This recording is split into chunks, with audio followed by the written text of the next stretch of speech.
I woke up from surgery after a miscarriage to find my husband gone, our money vanished, and him posting a fresh start pic with the nurse from my ward. He called me too broken to be loved. But I sent her a voicemail recording that started with, "Hey, just so you know what he did to me." I woke up in a hospital room that smelled like bleach and stale air, the kind that sticks to your throat. My stomach burned from the emergency surgery, and for a second I didn't even remember why I was there. Then it hit me, the miscarriage, the blood, the panic, the way everything went white. But the real pain didn't hit until I looked around. No flowers, no bags, no sweatshirt my husband always brought me because he said hospitals made me cold.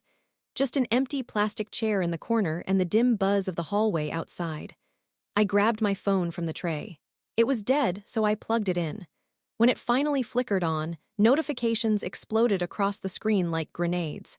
Messages from friends asking if I was okay. People I hadn't spoken to in months sending confused texts. And then I saw it. "Your number has been blocked by this user." I tried calling my husband anyway, staring at the error message like maybe I could blink it away. My chest tightened so hard that for a second I thought my stitches were ripping. Then a text popped up from my sister. "I'm so sorry, I don't know what to say. Have you seen what he posted?" My hands shook so badly I almost dropped the phone. I opened Instagram, and there it was. A picture of my husband, smiling like he'd just won the damn lottery. His arm was around a pretty blonde girl wearing scrubs. My hospital ward, my floor. Her head rested on his shoulder as she held a little chalkboard sign that said, "Fresh Start Sparkles." My vision blurred. I clicked the caption. "Sometimes life pushes you toward what you actually deserve. Starting over today with someone who sees me." The comments were full of hearts, and "so happy for you." My heart slammed against my ribs. I refreshed the photo 3 times because part of me honestly believed I was hallucinating from anesthesia. But no, the nightmare stayed. The next blow came when I opened my banking app. Balance, $42.17. He had wiped our account clean. The savings we'd built over 6 years. The emergency fund we'd promised we'd only touch if one of us was dying. The money we'd set aside for the baby I had just lost. All gone. It felt like someone had scooped me out from the inside. I kept scrolling through his page, numb. That's when I noticed he'd tagged the hospital in the picture. The same floor I was laying on. The same hall she had probably walked down minutes before I woke up. Then another message buzzed in. This time from my coworker, Jenna. "Hey, your husband emailed the partners. I don't know what's going on, but they said you're on leave indefinitely. They said you're mentally unstable and shouldn't be around clients." "Did you really say that?" My stomach twisted so violently I thought I was going to vomit. He had contacted my boss, from my hospital bed, after my miscarriage, after leaving me alone in recovery. And he had told them I was unstable. I tried to breathe. I couldn't.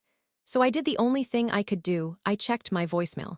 There was one new message from an unknown number. I pressed play, praying for something, anything that made sense. It was her voice.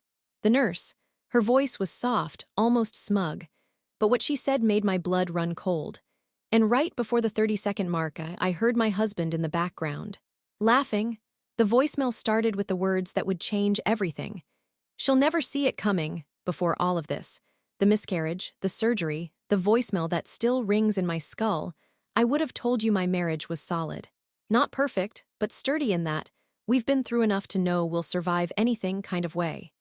We lived in Scranton, Pennsylvania, in a little brick townhouse on a quiet street where the neighbors always waved and dogs barked at the mailman every afternoon. I met my husband, Mark, when I was 23. He was 27, working in IT, charming in that low-maintenance, steady kind of way. He wasn't flashy, but he was dependable, or at least I thought he was.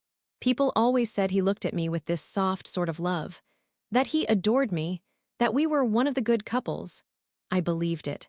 God, I believed it so hard it hurts to look back. We tried for a baby for 2 years. I had 2 chemical pregnancies, 1 early miscarriage. It felt like every month was another small funeral. When I finally saw the faint pink line back in March, I cried so hard I had to sit on the bathroom floor to breathe. Mark hugged me for a long time that night. He kissed my forehead and said, "This time it's different, I can feel it." I held onto that, but the pregnancy was rough from the start. Cramping, spotting, weeks of exhausting anxiety. I was terrified to even hope. Mark started pulling away around the 10-week mark. He'd come home late. He'd go out without telling me where. He'd sleep on the couch some nights, saying my tossing and turning kept him awake. I asked him if he was stressed. He said, "You're just a lot lately." That stung, but I let it go. Everything felt like a tightrope, and I didn't want to fall. Around the same time, he started mentioning a nurse friend from the gym. He said she'd helped him with a shoulder injury. I didn't think much about it. I wasn't the jealous type, and Mark had never given me a reason to be. One night, though, he came home smelling faintly like vanilla lotion. I called him out, jokingly like, "Did someone hug you at the gym?"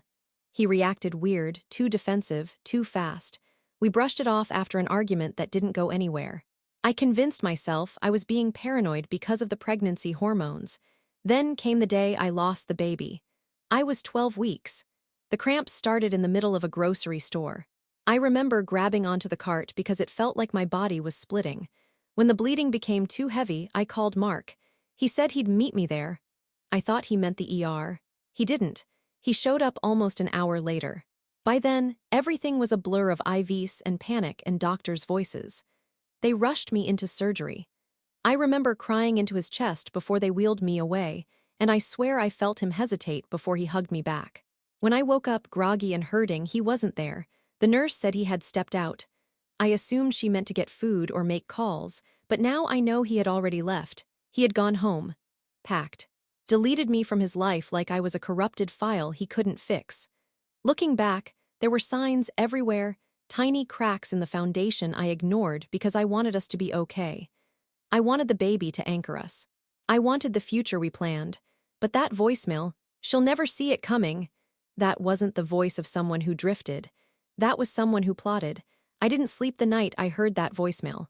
I just lay there in the stiff hospital bed, staring at the ceiling tiles, replaying her voice over and over. That smug little laugh. His voice drifting in behind hers. The way she said it so casually, like they'd been planning something for weeks. "She'll never see it coming." It gnawed at me. It felt planned, intentional, like what happened wasn't just abandonment, it was a setup. By morning, everything around me felt wrong. The nurses avoided eye contact. One of them whispered something to another when they walked past my door. I didn't know then if it was because they knew what was happening or because they thought I was just some woman with a dramatic husband. Either way, I felt invisible. When I was discharged, I didn't have a ride. My husband had my car, so I had to call my sister. She showed up with puffy eyes and a box of tissues in the front seat. She didn't even try to hide how bad she felt for me. "Why didn't you tell me he was acting weird?" she asked softly as we drove through downtown Scranton. Because I didn't know. Because I didn't want to know. When we got back to the townhouse, the truth hit me like a brick to the chest. He really had moved out. Half the closet was empty. His shoes were gone from the rack. The framed wedding photo that used to sit on the dresser was missing, leaving a faint dust outline behind. I didn't cry. I just stood there feeling like a ghost in my own home. Then I checked my email. There were 2 messages from HR at my job, time-stamped at 2:14 a.m., less than an hour after I woke up from surgery. As if he had been waiting. The first email said they received a concerning statement from my husband about my mental health. The second said I was being placed on temporary leave for the safety of clients. I felt something sharp and cold crawl up my spine. He didn't just leave me, he didn't just empty the account. He was trying to erase me, my career, my reputation, everything. My phone buzzed again. Another text from Jenna at work. "Your husband said you had a breakdown last month." Is that true? My stomach twisted. I never had a breakdown, never even came close. I scrolled Instagram again. He had posted another picture. This time just him and the nurse. Her name was Tara, apparently smiling over brunch. The caption read, "Peace is finally possible when you shake off dead weight." My sister saw it over my shoulder and let out a shocked, angry gasp. I didn't even react. I was so far past pain I felt hollow. By afternoon, rumors had already spread. A cousin messaged me asking if I was in treatment. A coworker sent a voice note asking if the miscarriage triggered something. Someone else straight up asked if I was suicidal. All because of what he told them. That evening, I listened to the voicemail again, sitting on the floor of the bedroom I used to share with him. Her voice was clearer this time, almost playful. "Just tell her it's stress. She'll fall apart on her own, trust me." Then his laugh again, a deep, satisfied one. And then right before the recording cut off, a third voice. A man's voice I didn't recognize. He said one sentence that stuck in my throat. "Make sure she doesn't come back to work. That part matters." That was the moment I realized this wasn't just betrayal. This was coordinated, calculated. A plan I wasn't supposed to survive. And I finally understood. They weren't just trying to leave me. They were trying to ruin me. I kept replaying that voicemail until I could practically map out every breath in it. The smugness in Tara's tone, Mark's laugh, and that third man, deep voice, steady, almost bored, like this was just another task on his list. Make sure she doesn't come back to work. That part matters. Why would a stranger care if I went back to work? That question dug into my brain until something snapped. I opened my laptop and logged into my work email again, this time digging through old folders, trying to figure out who else had been looped into the conversation. And that's when I noticed a forwarded thread I had somehow missed the first time. It wasn't from HR. It wasn't from a coworker. It was from one of the partners at my firm, the senior partner, David.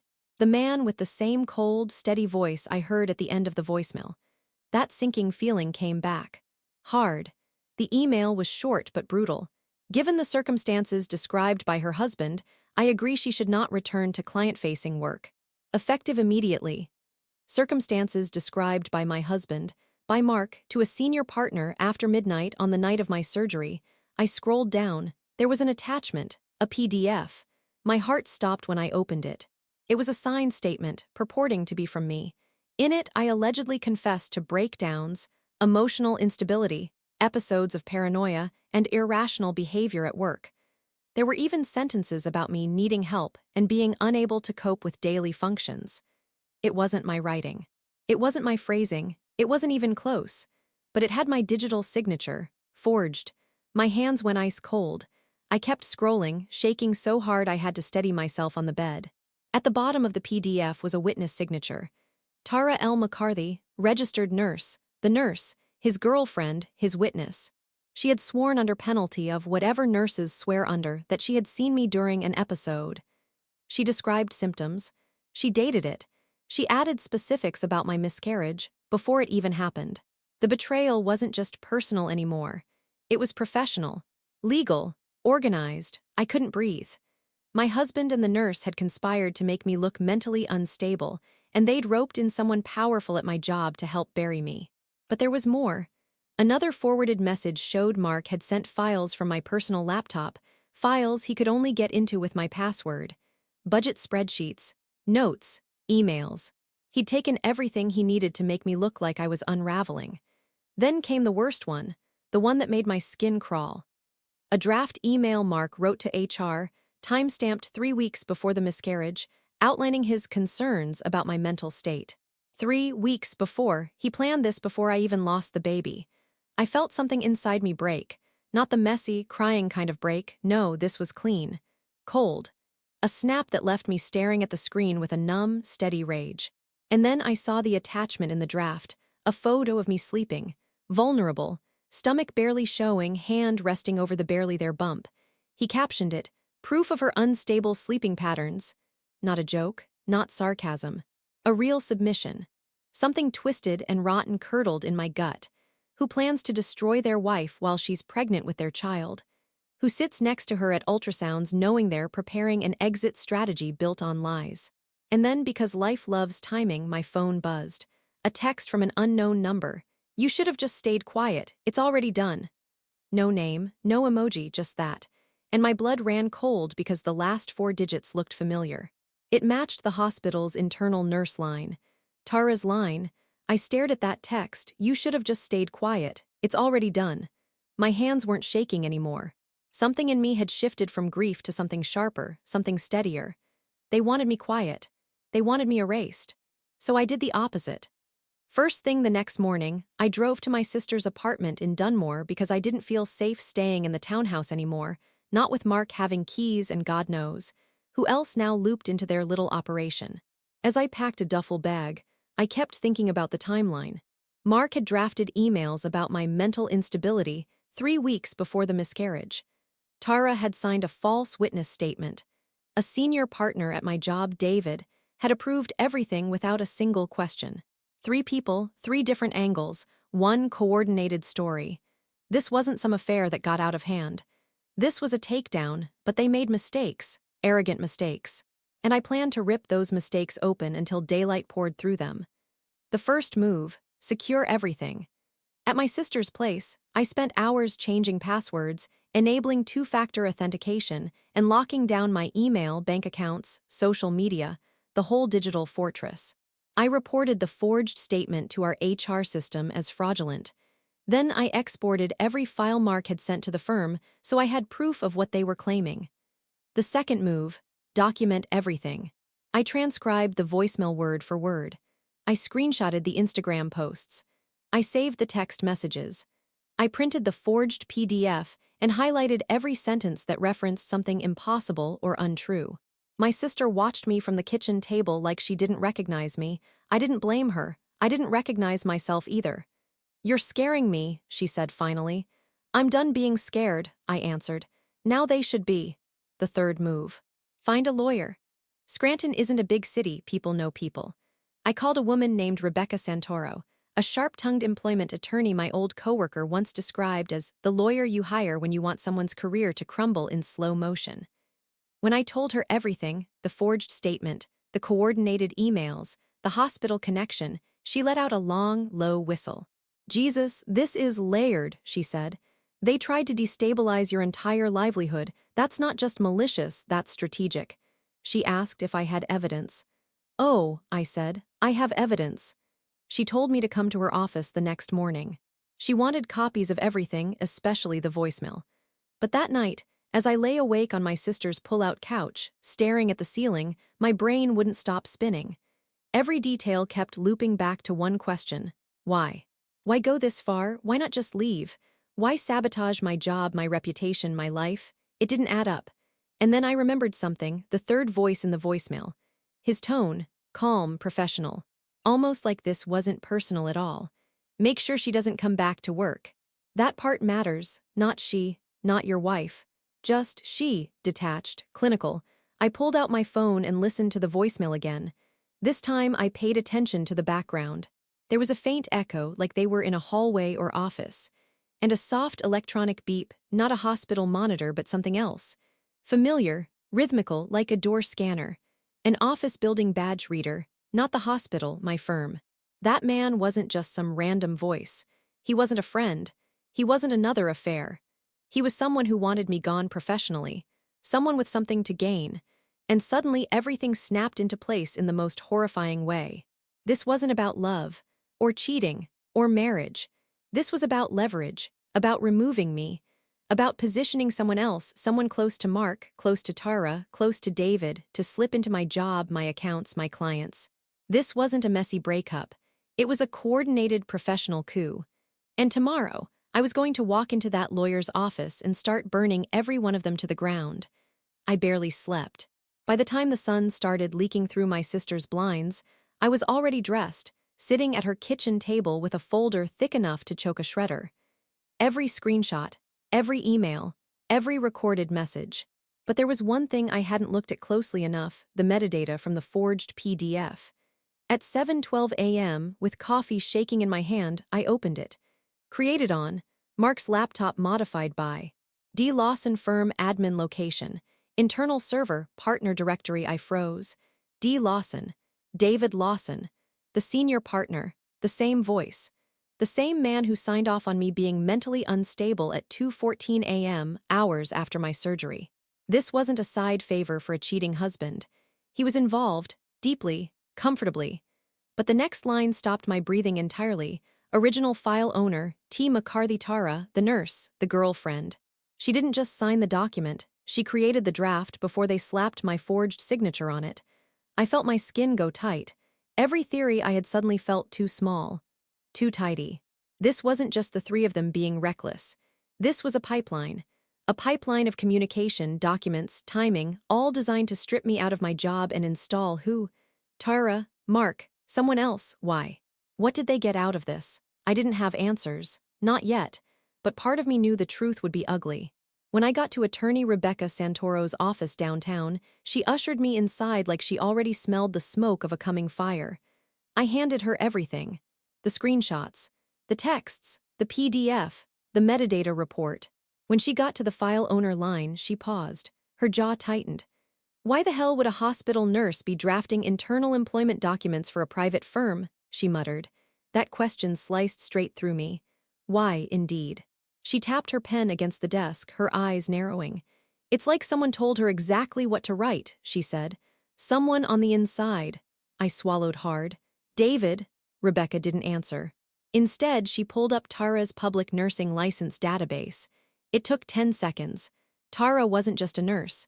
She was a former pharmaceutical sales rep. One who had worked, 3 years ago, for a company our firm represented. A client with deep pockets and a long history of quiet deals. My stomach clenched. "And look at this," Rebecca said, pointing at the screen. "She left that job around the same time your firm settled that whistleblower case." I remembered that case. Vaguely, rumors about someone losing paperwork, someone getting fired quietly. It hit me like a punch. This wasn't random. This wasn't romance. Tara wasn't some side fling Mark fell into. She already had ties to the firm. To David. To the people who wanted me out. And Mark, he wasn't smart enough to orchestrate this on his own. He wasn't a mastermind. He was a pawn. But the next twist was worse, so much worse, because it solved the biggest question. Why me? Why now? Why destroy me so completely? Rebecca dug deeper into firm records, cross-referencing names, cases, client transfers. Then she sat back, eyes wide. "Holy shit," she whispered. "This isn't personal." "Not at all." "What?" I asked, my throat tightening. She turned the screen toward me. A new client roster note, dated 2 months ago. My name was originally listed next to a major case involving medical fraud. But it was crossed out, reassigned to David Lawson. And the reason for the reassignment in small typed letters, "Conflict of interest, see internal note." Rebecca clicked on the internal note. My world cracked open. The conflict of interest wasn't about me. It was about Mark. Mark had been a paid consultant on that same case through a shell contractor. Meaning, my husband had been secretly involved in a case I was supposed to handle. A case tied to Tara's old company. A case David wanted control of. If I had stayed on that case, I would have discovered everything. The fraudulent billing, the shell contractors, the money trails, and Mark's role in it. That was the moment the truth finally landed. They didn't ruin my life because of the affair. The affair happened because they needed someone close enough to me to sabotage me from the inside. My husband didn't leave me out of shame. He left because I was a threat. And I whispered the only words that made sense. They destroyed my life to protect a corporate crime. Rebecca looked at me, face hard as steel. "Oh, honey," she said. "They picked the wrong woman." Rebecca printed out the client roster note and set it between us like evidence in a trial. I stared at the sheet, but the words didn't settle in my brain right away. My own husband, the man who held my hand at ultrasounds, had been secretly consulting on a fraud case I was assigned to. A case involving Tara's old employer. A case David wanted total control over. A case where millions of dollars were missing. And if I had stayed on it, if I had asked even one wrong question, everything would have collapsed on top of them. I wasn't just inconvenient. I was dangerous. Rebecca leaned back in her chair, her voice calm but razor-sharp. "They didn't destroy you because of your marriage," she said. "They destroyed you because you were the only person in a position to expose them. And your husband," she tapped the paper, "was the easiest piece for them to use." I felt sick. Not emotional sick, physical sick. Because in that moment I understood, Mark had never loved me as much as he loved the idea of safety, of protection, of money, and he had chosen money. Rebecca kept talking, but my ears started buzzing as puzzle pieces clicked together in a way that made my skin crawl. Mark's sudden distance, the gym friend, the odd hours, the defensive reactions, the forged documents prepared before the miscarriage, and then the darkest part, the way he had looked at me in the ER that day. The slight flinch when I cried against his chest. The way he didn't rush when I was bleeding. I forced myself to ask the question I didn't want to say out loud. "Did they want me out of the picture before the baby?" Rebecca froze. Her eyes softened, but not in pity, in anger. "I don't know," she said carefully, But I do know timing mattered. They needed you unstable, incapable, fired, and they needed Mark on their side. Unencumbered. A cold wave moved through my body. Unencumbered. The word felt poisonous. And suddenly the miscarriage, the agony, the emergency surgery, the way he didn't show up until the last second didn't feel like a tragedy anymore. It felt like opportunity. Opportunity for them, disaster for me. Rebecca must have seen something in my face because she leaned forward. "Listen to me," she said. "This wasn't an affair. This wasn't a marriage falling apart. This was a corporate cleanup operation. David had financial incentive. Tara had history with the company. And Mark, he was already compromised." "Compromised how?" I whispered. Rebecca opened a second document she had pulled while I was zoning out. A payment ledger. A contractor payout list. And there it was, Mark's name. $48,000. 6 deposits over 6 months. All labeled. Consulting Product Compliance Review. My throat closed. He didn't just cheat. He didn't just betray me. He sold me. He sold my position, my credibility, my silence, slowly, methodically, while sharing my bed, touching my belly, promising a future he knew he was going to dismantle. Then Rebecca said the words that cracked something inside me permanently. "Your husband was never meant to leave you for Tara. She isn't his fresh start. She's their handler. Their leverage. The link that tied him to them and you to the threat." My head spun. "So, what was the plan?" I asked, though I wasn't sure I wanted the answer. "To remove me from the firm, humiliate me publicly, make me disappear." Rebecca didn't flinch. "Yes," she said, "because you were the only one smart enough to uncover the fraud trail. They needed you discredited, they needed you unemployable. And they needed it to look like you did it to yourself." My jaw trembled. "So Mark, he agreed to all of this." Rebecca looked me dead in the eyes. "He didn't just agree, he actively participated. He helped craft the narrative. He gave them access to your accounts. He signed false statements, and when the miscarriage happened," she paused, "he used your trauma as the perfect justification to finish the job." Everything went quiet. I didn't cry. I didn't scream. I didn't break. A cold, steady clarity settled over me, the kind that comes when you finally understand the villain's motive, when their cruelty stops being chaotic and becomes deliberate. Mark didn't ruin my life because he stopped loving me. He ruined my life because I was inconvenient, because I was in the way, because destroying me benefited him. And now, finally, I knew exactly what I had to do next. I walked into Rebecca's office the next morning with a different kind of energy. Not grief, not shock, something colder, cleaner. The kind of calm that comes after you finally see the whole chessboard and realize every single person who tried to ruin you just placed themselves exactly where you needed them. Rebecca had everything ready. A timeline, a packet, a list of agencies, and a strategy so airtight it made me wonder how any of them ever thought I'd stay down. "We're going nuclear," she said. "Slow burn, maximum damage." The plan wasn't dramatic. It wasn't chaotic. It was precise. Step 1, file a formal complaint with the Pennsylvania State Board of Nursing against Tara for falsifying a medical witness statement. Step 2, file a fraud report to the Department of Health and Human Services outlining her role in drafting corporate documents unrelated to medical care. Step 3, send a packet to the hospital's legal department summarizing her unethical behavior, complete with the voicemail. Step 4, submit evidence to the SEC whistleblower program showing the connection between Tara's former employer, David, and the fraudulent case they were trying to bury. Step 5, serve Mark with a cease and desist for identity fraud, forgery, and unauthorized access to my personal accounts. Then freeze his access to every remaining joint asset.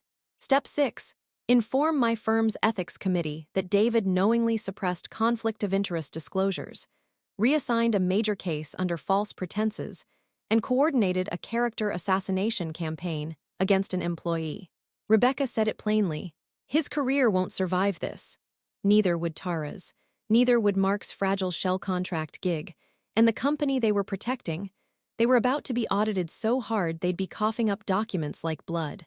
But the best part, the part that still makes my chest feel warm, came 3 weeks later. It started with Tara. She was suspended first, then fired. Then her nursing license was put under emergency review. When they pulled her phone logs and saw her involvement in employment documents unrelated to patient care, And the voicemail, the board moved fast. Mark tried to message me the day she lost her license. He begged. He said he'd been manipulated. I didn't respond. Rebecca sent him a list of criminal statutes instead. Then came David.